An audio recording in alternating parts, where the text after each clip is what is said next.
Who will rescue Jack and Joe, now adrift in a raft on the open sea?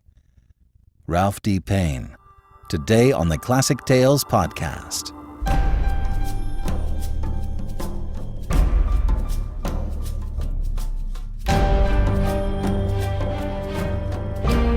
Welcome to the Classic Tales podcast. Thank you for listening. If you're thirsting for more pirate tales in your life, the Audiobook Library Card is the perfect solution. Unlimited downloads and streaming of the entire Classic Tales library for $9.99 a month. Use the coupon code ClassicTales2 and save $3 on your first month. You can also subscribe yearly at a lower price if you like. Go to audiobooklibrarycard.com or follow the link in the show notes. The Audiobook Library Card is an all-you-can-listen smorgasbord of classics I've been building for the last 18 years. Many have won awards. Only about a quarter of the library has been on the podcast. And with the Audiobook Library Card, you gain access to everything. So head on over to audiobooklibrarycard.com and start listening. And now, Blackbeard Buccaneer, Part 3 of 8, by Ralph D. Paine.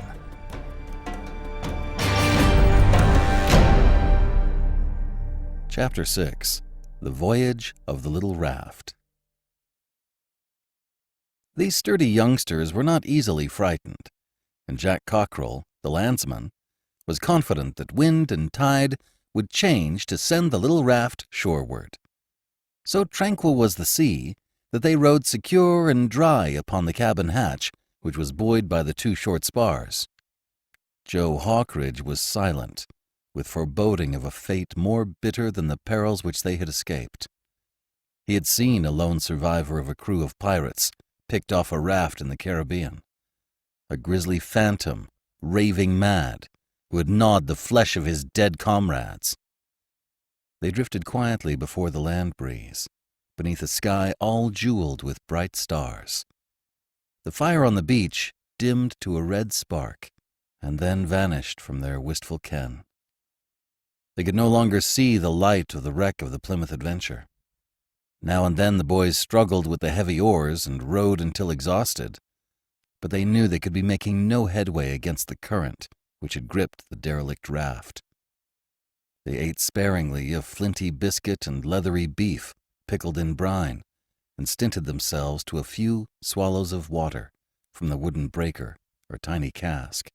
"Hunger and thirst are strange to you, Jack," said young Hawkridge, as they lay stretched side by side. "Hanged if I ever did get enough to eat till I boarded the Plymouth Adventure. Skin and bone I am. I'll not call this a bad cruise unless we have to chew our boot tops. A pesky diet is leather. I've tried it." "Truly, Joe?" cried Jack in lugubrious accents. "We may have more heart when morning comes. A piping easterly breeze, such as is wont to come up with the sun in Charlestown, and we can steer for the coast all taut and cheery." "I dread the sun, Jack. For men adrift, the blaze of it fries them like fish on a grid. A pint of water a day, no more, is the allowance. 'Twill torture you, but castaways can live on it. They've done it for weeks on end. Here's 2 musket balls in my pocket. I can whittle a balance from a bit of pine, but we must weigh the bread and meat." "2 musket balls' weight of food for a meal?" protested Jack. "Not a morsel more," was the grim answer. "Granted, we be not washed off this silly raft and drowned when a fresh breeze kicks up the sea. We may hold body and soul together through 5 or 6 days." "But some vessel will sight us, Joe, even if the plight is as dark as your melancholy fancies paint it. And I thought you a light-hearted mariner in danger." "The sea is a cruel master, and she hath taught me prudence," was the reply. "A vessel sight us? I fear an empty sea so soon after the storm, and honest ships will be loath to venture out from port if the word spare that Blackbeard was cruising off Charlestown Bar." Jack Cockrell forsook the attempt to wring comfort out of his hardy companion, who refused to delude himself with vain imaginings. However, it is the blessed gift of youth to keep the torch of hope unquenched and presently they diverted themselves with chatting of their earlier adventures. Jack was minded of his pompous, stout-hearted uncle, Mr. Peter Arbuthnot Forbes, and wondered how he had fared, whether he had set out to return to Blackbeard's ship with the store of medicines from Charlestown when the great storm swooped down. Forgotten were Jack's hot grievances against the worthy secretary of the council, who had sought to take a father's place. Piracy had lost its charm for young Master Cockerell, and meekly would he have obeyed the mandate to go to school in merry England among sober Christian folk. "Tremendous odd, I call it," exclaimed Joe Hawkridge.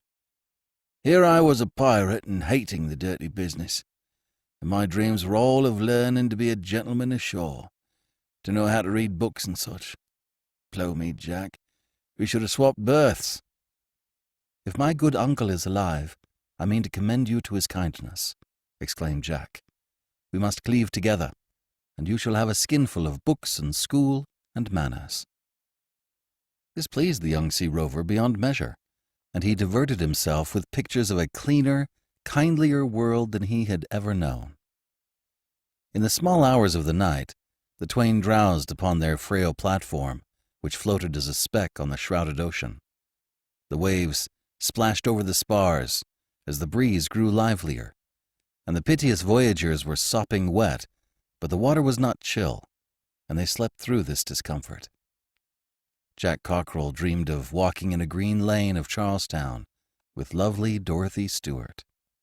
A wave slapped his face, and he awoke with a sputtering cry of bewilderment. The eastern sky was rosy, and the sea shimmered in the eternal beauty of a new day.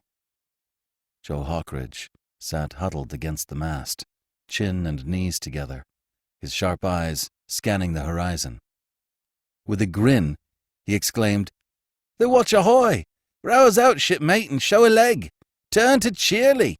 Holystone decks and wash down, you lazy lubber!" Jack groaned and scowled as he rolled over to ease his aching bones. He was in no mood for jesting. There was no land in sight, nor the gleam of a sail, naught but the empty waste of the Atlantic, and the wind still held westerly.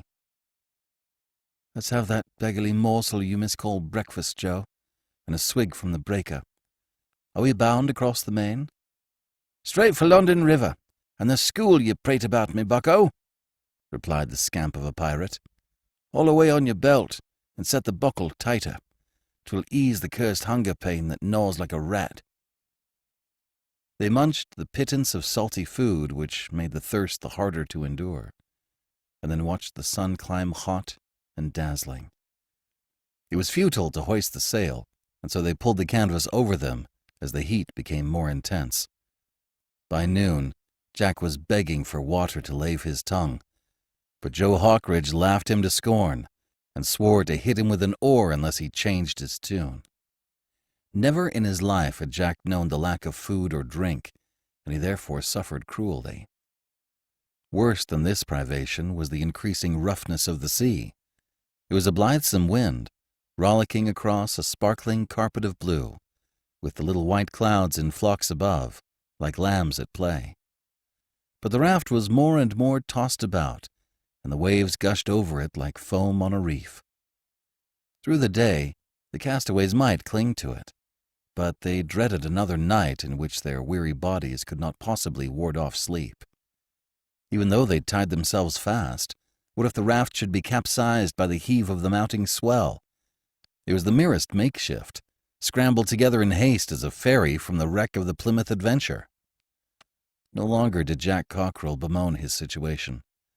Taking pattern from his comrade in misery, he set his teeth to await the end, as became a true man of gentle blood. After all, drowning was easier than the slow torments of hunger and thirst.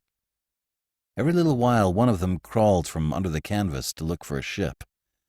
It was the vigilant Joe Hawkridge who, at length, discovered what was very like a fleck of cloud on the ocean's rim, to the southward. Afraid that his vision tricked him, he displayed no emotion, but held himself as steady as any stoic. Jack was wildly excited, blubbering and waving his arms about. His hard-won composure was broken to bits. But even though it were a ship, Joe well knew it might pass afar off, and so miss sighting this bit of raft, which drifted almost submerged. Slowly, the semblance of a wandering fragment of cloud climbed the curve of the watery globe until Joe Hawkridge perceived with the mariner's eye that it was indeed a vessel steering in their direction. "2 masts," said he, "and t'gallant sails set to profit by this brave breeze. A brig, Jack. Had she been a ship, my heart 'ud have been in my throat. Blackbeard's revenge might be working up the coast. Did she live through the storm?" "A brig?" joyfully cried Jack. "Ha ha! I see her 2 masts plainly with my own eyes, and they soar too tall for a merchant trader. Her sails, too, she spreads them like great wings. Who else will it be than Captain Stede Bonnet in the Royal James?" "A shift of luck is due us by the bones of Santiago," shouted Joe in a thrill of glad anticipation. "Watch her closely. He saw the brig in Charlestown harbour. Bless God, this may well be Captain Stede Bonnet yonder, and perchance he cruises in search of Blackbeard to square accounts with that vile traitor that so misused him." "A sworn friend of mine is Stede Bonnet," proudly declared Jack Cockrell, "and pledged to bear a hand if I am in distress. He will land us safe in Charlestown, Joe, unless we choose to go a-pirating with him in the Royal James." Jack's voice trailed off in tones of indecision so comical that his comrade cried, "Not cured yet, you big numbskull? 'Cause his fine Captain Bonnet is a gentleman pirate? His neck will stretch with the rest of 'em when the law overtakes him. 13 burly lads I saw, swinging in a row at Wapping on the Thames." "I'll not argue it," sheepishly mumbled Jack. "However, we'll find a safe deliverance aboard this Royal James." They clung to the swaying raft while the water washed over their knees, and watched the 2 masts disclose themselves until they fancied they could not be mistaken. No other brig as powerful as this had been reported cruising in the waters of Virginia and the Carolinas. By a stroke of fortune almost incredible, they had been saved at the very brink of death. The brig was steering straight toward them, hauled to take the wind abeam, and she would be up before sunset. Shading his eyes with his hand, Joe Hawkridge suddenly uttered a curse so fierce and wicked that it was enough to freeze the blood. He clutched Jack's shoulder for support, as though shorn of all his strength, and hoarsely gasped, "Not 2 masts, but 3. See it? She lifts high enough to show the stump of the foremast, with headsails jury-rigged. 'Twas the storm made a brig of her." "That she may be Blackbeard's ship," faltered Jack in a whisper. "Remember when the gale first broke and we parted company?" was the reply. "The Revenge lost her foretopmast ere the swine could find their wits."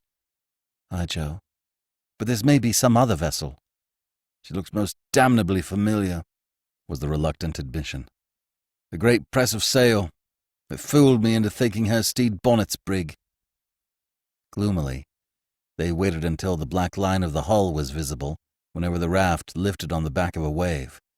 This was enough for Joe. He recognized the graceful sheer of the flush deck, which had been extended fore and aft to make room for a heavier main battery. Even at a distance, a sailor's eye could read other signs that marked this ship as the Revenge. "The devil looks after his own," angrily exclaimed Joe. "I'd have wagered my last ducat that she was whirled away to Fonda. Blackbeard boasts of his compact with Satan. I believe it's true." "Shall we pull down our mast and pray that he passes the raft as a piece of wreckage?" implored Jack.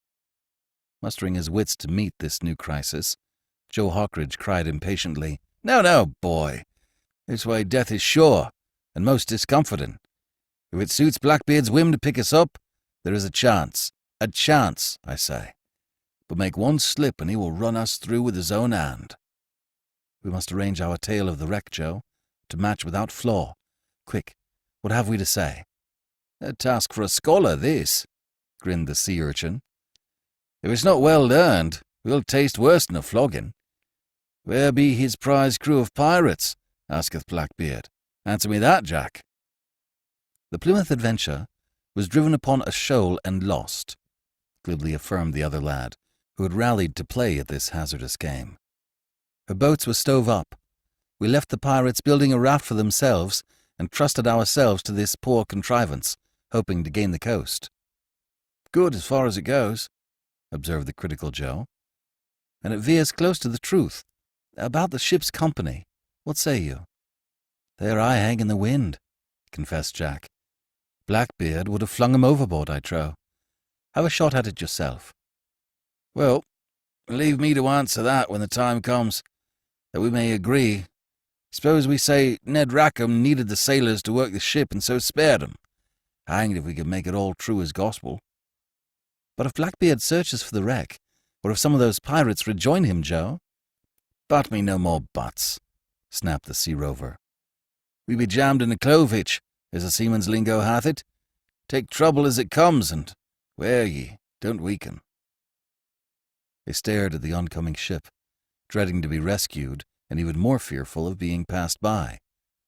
Disfigured though she was by a shattered foremast, the Revenge made a gallant picture as she leaned to show the copper sheathing which flashed like gold. Her bow flung the crested seas aside, and Joe Hawkridge muttered admiringly, "A swift vessel. She carries a bone in her teeth. A telescope can sight her soon. Steady the raft, Jack, whilst I wriggle up this mast of ours and wave my shirt." "A hard choice," sighed Jack. "Now we well know what it means to be betwixt the devil and the deep sea." They saw the Revenge shift her course a couple of points as the sheets were eased off. A little way to windward of the raft, she hove to, while a small boat was hoisted out. Curiosity prompted Blackbeard to find out who these castaways were and from what ship they had drifted. It occurred to Joe Hawkridge that he might be in quest of tidings of the 2 sloops of his squadron, which no longer kept him company. Jack Cockrell's teeth chattered, but not with cold, as the boat bobbed away from the side of the Revenge. Presently, Joe recognized the pirate at the steering oar as a petty officer who had often befriended him. This fellow's swarthy, pock-marked face crinkled in a smile as he flourished his broad hat and yelled, "Stab my gizzard! But here's the London prentice boy a-cruising on his own adventure." "Right-o, Jesse Strawn," Joe called back. "My bark is short-handed. I need lively recruits. Will you enlist?" The boat's crew laughed at this as they reached out to lay hold of the raft, while the 2 lads leaped aboard. Joe Hawkridge carried it off with rough bravado, as though glad to be among his pals again. They eyed Jack Cockrell with quizzical interest, and he did his best to be at ease, permitting Joe to vouch for him as a young gentleman with a taste for piracy who had won Blackbeard's favor in the Plymouth adventure. They were plied with eager questions regarding the fate of the merchant ship and Ned Rackham's prize crew. It was a chance to rehearse the tale as they had concocted it, and it seemed to hang together well enough to satisfy these simple rogues. In his turn, Joe Hawkridge demanded to know the gossip of the Revenge. The storm had sobered Blackbeard, it seemed, and he had displayed the skill of a masterly seaman in bringing them safely through. In toiling for their own lives, the men had forgotten their brawls and plots and guzzling, and the great wind had blown the ship clear of Spanish fever. There were no new cases, and the invalids were gaining strength. Fresh food and sweet water were needed, and the opinion was that Blackbeard now steered for an old rendezvous of his on the North Carolina coast, where his sloops would meet him if they were still afloat. Jack Cockrell found his courage returning as he clambered up the side of the Revenge and followed Joe aft to the quarterdeck.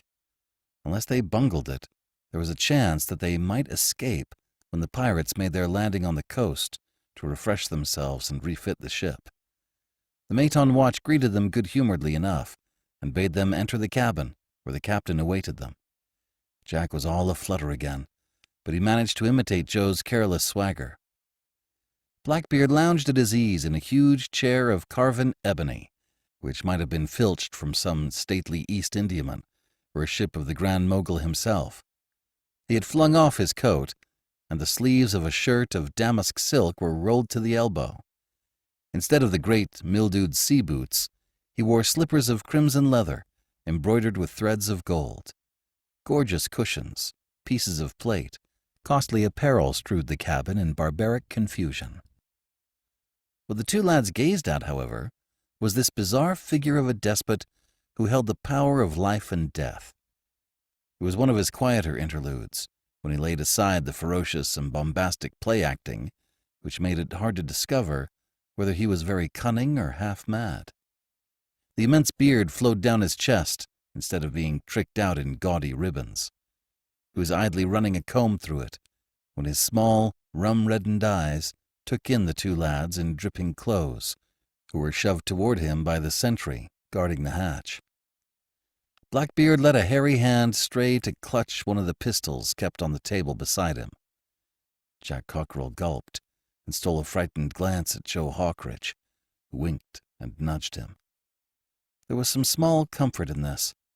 Spellbound, they stared at the pistol, and then at the pirate's massive forearm, on which a skull and crossbones was pricked in India ink. At this moment, Jack earnestly wished himself back on the raft.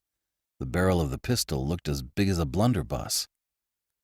With a yawn, Blackbeard reached for a silver bowl of Brazil nuts, cracked one of them with the pistol butt, and roared for the black cabin boy, who came running with a flask of Canary wine and a goblet. Jack Cockrell's sigh of relief sounded like a porpoise coming up for air. He was not to be shot at once. Suddenly, Blackbeard exclaimed in that husky, growling voice of his, "I saw you rascals through the glass before I came below. What of the ship I left ye in? Briefly now, and no lies." Together the lads pieced out the narrative as they had hastily prepared it. The vital thing was to watch, lest they tell a word too much. Jack stumbled once or twice, but his comrade covered it adroitly. But they did not betray themselves. The sweat trickled into their eyes, but the heat of the cabin was excuse for this. Blackbeard studied them intently, munching Brazil nuts and noisily sipping his wine. "The Plymouth Adventure stranded yestereve," said he. "Know ye the lay of the coast where the wreck lies? What of the shipmaster and Ned Rackham? Were they able to fix the shoal by reckoning?" "No, sir," readily answered Joe Hawkridge. "'Twas strange land to all hands." From a chest, Blackbeard hauled out a dog-eared chart of parchment and unrolled it upon the table. The boys foresaw his intention and feared the worst. Presently they heard him mumble to himself, "A small wind setting from the westward. 24 hours of drift for the lad's raft. 12 leagues, I call it." He looked up from the chart to ask, "The wreck was lodged fast in smooth water and holding together?" "Aye, but in peril of working off and sinking like an iron pot," answered Joe. "For this reason the people were in haste to quit her." "Our own crew made for the beach, I have no doubt," shrewdly pursued Blackbeard. "But my men had stayed by the wreck and watched the weather ere they shoved off. Trust the food and drink and plunder to hold 'em." He lumbered to the hatch and called up to the mate on watch.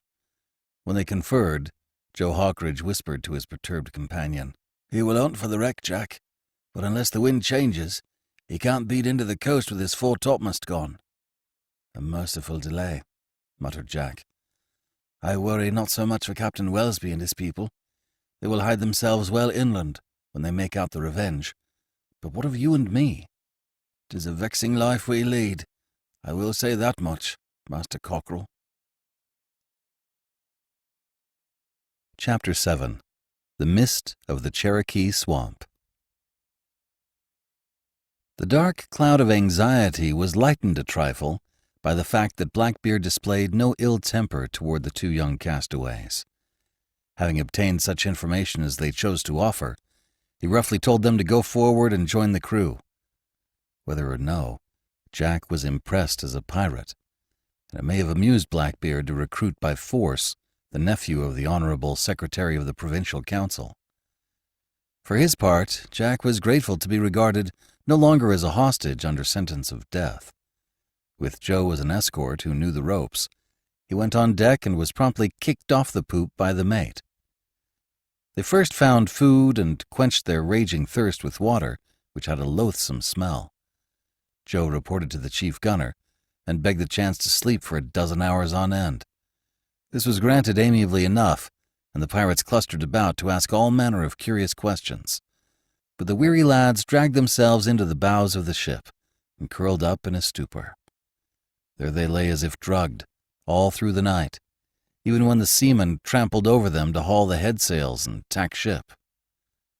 When at last they blinked at the morning sky, it dismayed them to find the breeze blowing strong out of the southeast, and the Revenge standing into the coast under easy sail.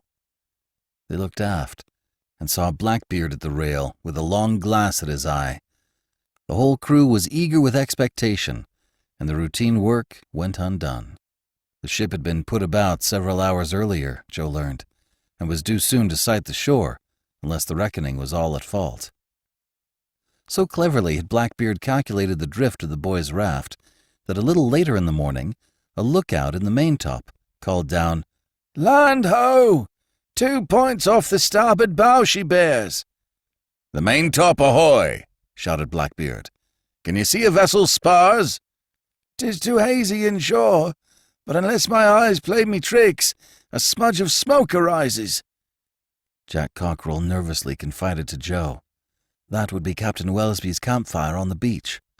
"Trust him to douse it," was the easy assurance. "I feel better.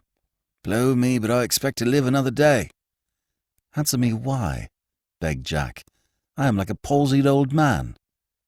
"Well, you know this bit of coast, how low it sets above the sea. Despite the haze, a man aloft could see a ship's masts and yards before he had a glimpse of land." "Then the wreck of the Plymouth Adventure has slid off the shoal and gone down, Joe?" "Yes. When the wind veered and stirred a surf on the shoal, she pounded over with the flood tide and dropped into 15 fathom. "Then we are saved for now," joyfully exclaimed Jack. "Unless we are unlucky enough to find some of those plaguey pirates afloat on a raft or making signals from the beach." The Revenge sailed shoreward until those on board could discern the marching lines of breakers that tumbled across the shoal. The smudge of smoke had vanished from the beach. The lookout man concluded that the haze had deceived them. Blackbeard steered as close as he dared go, with a sailor heaving the lead, but there was no sign of life among the sand dunes and the stunted trees, and the Plymouth Adventure had disappeared, leaving no trace excepting scattered bits of floating wreckage. The pirate ship headed to follow the coast to the northward, on the chance that Ned Rackham's prize crew might have made a landing elsewhere. To Jack Cockrell, the gift of life had been miraculously vouchsafed him, and he felt secure for the moment.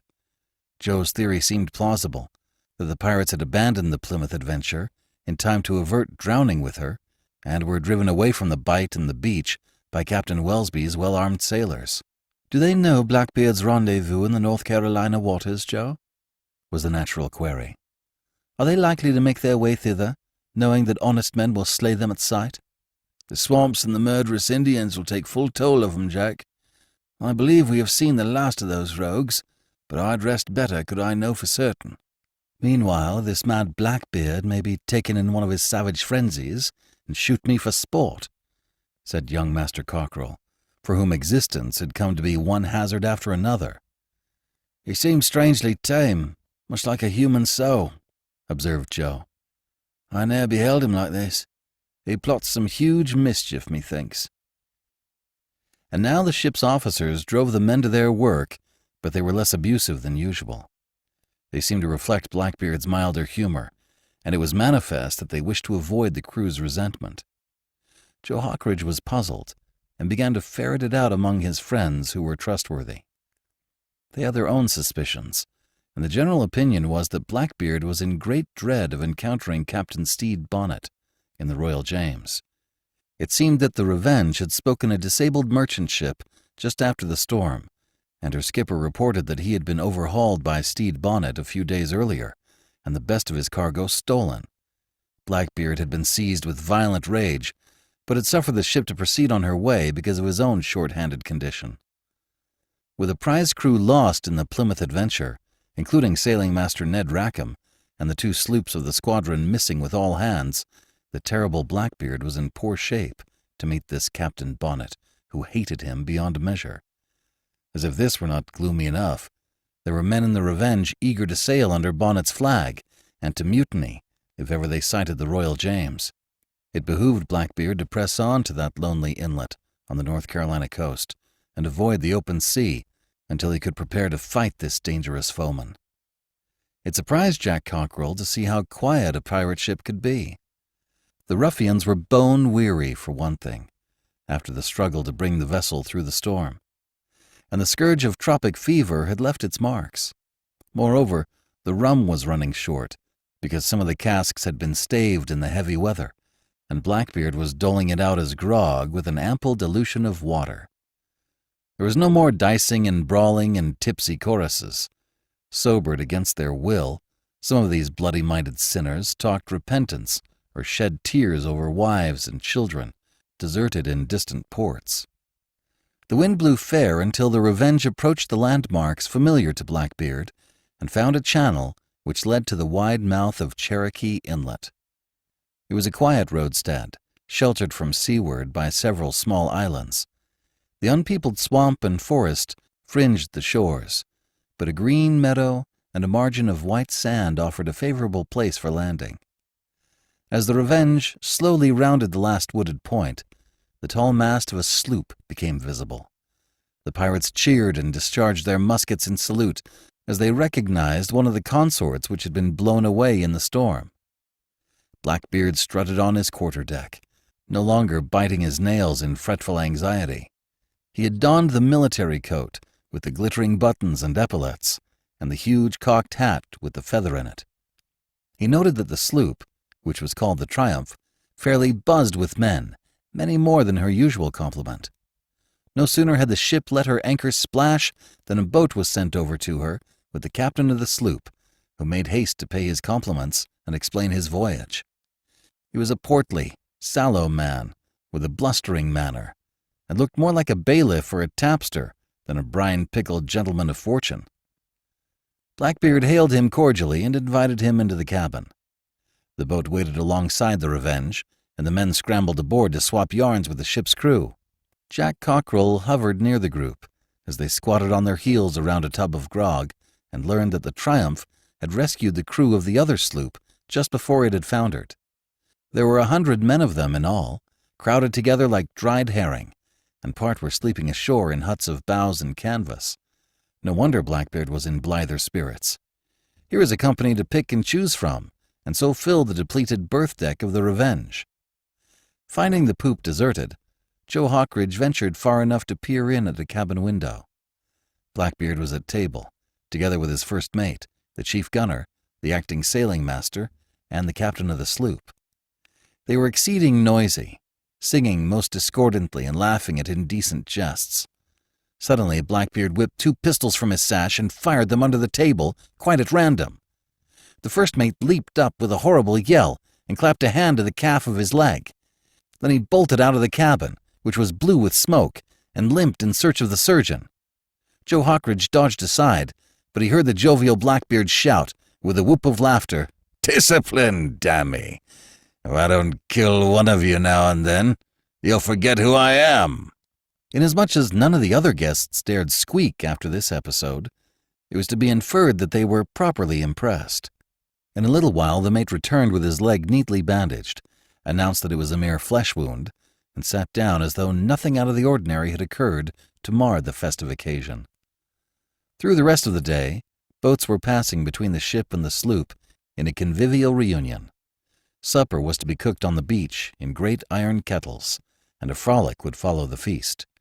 The sloop had rum enough to sluice all the parched gullets aboard the Revenge. Jack Cockrell had no desire to join this stupid revel, but he was eager to get ashore to discover what opportunity there might be to escape. But the wiser Joe Hawkridge counseled patience, saying, "Wait a bit. We'd be as helpless as any babes should we take to our heels in this ungodly wilderness. Is there a town or plantation nearby?" "I know not," ruefully confessed Jack. "Charlestown lies to the south, and Virginia to the north. There my knowledge fetches up short." "And leagues of morass to flounder through by the look of this coast," said Joe. "We be without weapons or food or—" "I am a hot-headed fool, I grant you that," broke in Jack. "Now bestow your sage advice." "You will not be allowed to go ashore for one thing, Master Cockrell, Blackbeard has no notion of letting you get away from him to betray this rendezvous and stir the colonies and send an expedition after him. Steady the helm, Jack, and watch for squalls. If I can read the signs, there is trouble afoot, and we must seek our own advantage in the nick of time." "But these wild sots no longer think of mutiny and the like, Joe. They are content to let the morrow go hang." "Shh, we're the master of the sloop," cautioned Joe. "He makes for the gangway, the big lump of tallow." They moved away while Captain Richard Spender clumsily descended into his boat, his broad face flushed, his breath asthmatic. He had a piping voice absurd for his bulk, and the two lads amused themselves with mimicking him as the boat pulled in the direction of the sloop.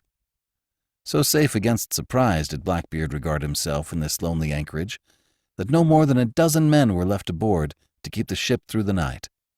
Among these was Jack Cockrell, as his comrade had foreseen. It therefore happened that they remained together, for Joe had volunteered to join the anchor watch. In a melancholy mood, the two lads idled upon the afterdeck. The sun dropped behind the dark and tangled forest, and flights of herons came winging it home to the islets in the swamps. On the sward by the Silver Strand, the throng of pirates had stilled their clamor, while a rascal with a tenor voice held them enraptured with the haunting refrain of "Sweet Annie frae the sea beach came, where jockeys climbed the vessel's side. Ah, I can keep her heart at hame when jockeys tossed aboon the tide. Far off till distant realms he gangs, but eyes be true, as he yet been, and when ilk glass around him thrangs, he'll think on Annie's faithful ain." Forlorn Jack Cockrell had homesick thoughts, and felt hopeless of loosing the snares which bound him. All that sustained his courage was the sanguine disposition of Joe Hawkridge, whose youthful soul had been so battered and toughened by dangers manifold on land and sea that he expected nothing less. Listening to the pirates' moving ballad, they sat and swung their legs from the ship's taffrail, while their gaze idly roved to the green curtain of undergrowth which ran lush to the water's edge to the northward of the beach. It was Joe who called attention to a floating object which moved inside the mouth of the small tidal creek that wandered through the marshy lowlands. In the shadowy light, it could easily be mistaken for a log drifting down on the ebb of the tide. This was what the lads assumed it to be, until they both noticed a behavior curious in a log. The long, low object turned athwart the current at the entrance of the creek and shot toward the nearest bank as though strongly propelled. Joe lifted the telescope from its case in front of the wooden binnacle box and squinted long at the edge of the creek. Crude though the glass was, he was unable to discern that the object was in truth a log, but evidently hollowed out. Rounded at the ends, it held two men, whose figures so blended into the dusk that they disclosed themselves only when in motion. "A pirogue," said Joe, "and fashioned by Indians. What is the tribe hereabouts? Have ye a guess?" "Roving Yamassees, all men of the Hatteras tribe," answered Jack. "Yonder brace of savages will be scouts." "Aye, but there'll be no attack against this pirate's bivouac, right under the guns of the ships. The Indians are too wise to attempt it." "Look, Joe, hand me the glass. Those two spies have quitted the pirogue. 'Tis quite empty. They may lay up all night to creep closer and keep watch on the camp." "Right enough, by Crambo. If we could but gain yon cypress canoe and steal along the coast by sail and paddle—" "'Tis the chance we prayed for," eagerly exclaimed Jack. "Dare we swim for it?" "Not with a boat just coming off from shore. What if we try it in the night and find the pirogue gone?" "We are stranded for sure, and Blackbeard will kill us." Baffled, they strained their eyes until the shore stood black in the starlight. But as long as the dusk lingered, they fancied they could descry the empty pirogue. The ship's boat, which presently drew alongside, contained Blackbeard himself and Captain Dick Spender, of the Triumph sloop, besides several officers of the two vessels. They withdrew into the cabin, and there was prolonged discussion, lasting well toward midnight. It was a secretive session, with trusted men of the boat's crew posted to keep eavesdroppers away from the hatches and windows. Nor was there any loud carousing. Some business was afoot, and Jack wondered whether it might concern the trouble which Joe had sworn was brewing under the surface. A circumstance even more suspicious was that 3 of the sailors from the boat were called into the cabin. Joe Hawkridge knew them as fellows loyal to Blackbeard through thick and thin. Drunken beasts as a rule, they were cold sober tonight. As quietly as they had come, the whole party dropped into the boat and returned either to the beach or to the sloop, which rode at anchor 2 cable lengths away. The Revenge floated with no more activity on her darkened decks. The few men of the watch drowsed at their stations or wistfully gazed at the fires ashore and the mob of pirates who moved in the red glare. Jack Cockrell and Joe Hawkridge felt no desire for sleep. As the ship swung with the turn of the tide, they went to the side and leaned on the tall bulwark, where they might catch the first glimpse of the shore with the break of day. Meanwhile, they busied themselves with this wild scheme and that. Sifting them out, it was resolved to swim from the ship at the first opportunity. If they could not find the Indian pirogue, Joe would try to get into the pirates' camp by night and possess himself of an axe, an adze, a musket or 2, and such food as he could smuggle out. Then, at a pinch, they could hide themselves a little way inland and hew out a pirogue of their own from a dry log. After hitting upon this plan, the better it seemed the more they thrashed it over. Unluckily, it occurred to them so late in the night that they feared to attempt it then, lest the dawn might overtake them while they were swimming. "'Twas a great pity," said Joe, "that their wits had hung fire, like a damp flintlock, for this was the night when the pirates would be the most slack and befuddled, and it would be precious hard waiting through another day." Jack glumly agreed with this point of view. It was so near morning, however, that they lingered to scan the shore. Then it was observed that a pearly mist was rising from the swamplands and spreading out over the water. It was almost like a fog, which the morning breeze would dispel after a while. Rolling like smoke, it hung so low that the topmast of the sloop rose above it, although her hull was like the gray ghost of a vessel. "No sign of the wind as yet," said Joe, holding up a wetted finger, "and that red sunset bespoke a calm, hot day. This odd smother of mist may stay a couple of hours." "Will you venture it with me, Jack?" "Gladly. Over we go, before the watch is flogged awake by the boatswain's mate." They crept aft to the high stern and paid out a coil of rope until it trailed in the water beneath the railed gallery, which overhung the huge rudder. Joe belayed his end securely and slid over like a flash, twisting the rope around one leg and letting himself down as agile as a monkey.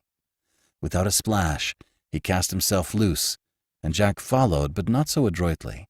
When he plopped into the water, the commotion was like tossing a barrel overboard, but nobody sounded an alarm. They clung to the rusty rudder chains and listened. The ship was all quiet. Then out in the mist, they launched themselves, swimming almost submerged, dreading to hear an outcry and the spatter of musket balls. But the veiling mist and the uncertain light of dawn soon protected the fugitives. It was slow, exhausting progress, hampered as they were by their breeches and shoes, which could not be discarded. They tried to keep a sense of direction, striking out for the mouth of the creek in which the pirogue had been moored. But the tide set them off the course, and the only visible marks were the spars of the ship behind them and the sloop's topmast off to one side. Jack swam more strongly and showed greater endurance because he had the beef and had been better nourished all his life than the scrawny young powder boy, who was more like a lath. Now and then Jack paused to tread water, while his shipmate clung to his shoulder and husbanded his waning strength, with that indomitable grin on his freckled phiz. Of one thing they were thankful, that the tide was bearing them farther away from the pirates' camp, which was now as still as though the sleepers were dead men. "Blood and bones, I have swum a league already," gurgled Joe during one of the halts. "Shut your mouth, or you'll fill up to the hatch and founder," scolded Jack. "I see trees in the mist. The shore is scarce a pistol shot away." "I pray my keel scrapes soon," spluttered the waterlogged Hawkridge as he kicked himself along in a final effort. Huzzah! Their feet touched the soft ooze, and they fell over stumps and rotted trunks buried under the surface. Scratched and beplastered with mud, They crawled out in muck which gripped them to the knees and roosted like buzzards upon the butt of a prostrate live oak. "Marooned," quoth Joe, "to be eaten by snakes and alligators." "Nonsense," snapped Master Cockerel, who had hunted deer and wildfowl on the Carolina coast. "We can pick our way with care. I have seen pleasanter landscapes than this, but I like it better than Blackbeard's company." There was no disputing this statement, and Joe plucked up spirit, as was his habit when another arduous task confronted him. Cautiously they made their way from one quaking patch of sedge to another, or scrambled to their middles. There came a ridge of higher ground thick with brambles and knotted vines, and they traversed this with less misery. A gleam of water among the trees, and they took it to be the creek which they sought to find. Wary of lurking Indians, they wormed along on their stomachs, and so came to the high swamp grass of the bank. They swam the creek and crept toward its mouth. Jack was rooting along like a bear when he almost bumped into the dugout canoe, which had looked so very much like a stranded log. It was tied to a tree by a line of twisted fiber, and the rising tide had borne it well up into the marsh. Here it was invisible from the ship, and only a miracle of good fortune had revealed it to the lads in that glimpse from the deck at sundown. They crawled over the gunwale and slumped in the bottom of the pirogue, which was larger than they expected. A clumsy yet seaworthy craft, with a wide floor and space to crowd a dozen men. Fire had helped to hollow it from a giant of a cypress log, for the inner skin was charred black. 3 roughly made paddles were discovered. This was tremendously important, and all they lacked was a mast and sail to be true navigators. Something else they presently found, which was so unlooked for, so incredible, that they could only gape and stare at each other. Tucked in the bow was a seaman's jacket of tarred canvas, of the kind used in wet weather. Sewed to the inside of it was a pocket of leather with a buttoned flap. This Jack Cockerel proceeded to explore, recovering from his stupefaction, and fished out a wallet bound in sharkskin, as was the habit of sailors to make for themselves in tropic waters. It contained nothing of value, a few scraps of paper stitched together, a bit of coral, a lock of yellow hair, a Spanish coin, some shreds of dried tobacco leaf. Carefully, Jack examined the ragged sheets of paper, which seemed to be a carelessly jotted diary of dates and events. Upon the last leaf was scrawled, "Bill Saxby, his share." And beneath this entry, such items as these: April, ye 17. A Spanish ship rich laden, 1 sack vanilla, 2 rolls blue cloth of Peru, 1 packet bezoar stones. May, ye 24. A poor ship, 3 bars of silver, 1 case cordial waters, a golden candlestick, my share by lot afore ye mast. Joe Hawkridge could neither read nor write, but he had ready knowledge of the meaning of these entries, and he cried excitedly, "Say the name again, Jack. Bill Saxby, his share. Strike me blind, but I was chums with Bill when we lay off Honduras. As decent a lad as ever went a piratin'. A heart of oak is Bill, hailing from London town." "But what of the riddle?" impatiently demanded Jack. "Whence this Indian pirogue? And where is Bill Saxby?" "He sailed with Stede Bonnet, bless ye," answered Joe. "These 2 men we spied in the canoe last night were no Indians. They were Captain Bonnet's men. Indians would have hid the pirogue more craftily." "But they came not along the coast. Did they drop down this creek from somewhere inland?" "There you put me in stays," confessed Joe. "One thing I can swear. They were sent to look for Blackbeard's ships, and I saw mistrust they were caught whilst prowling near the camp, else they would have come back to the canoe before day."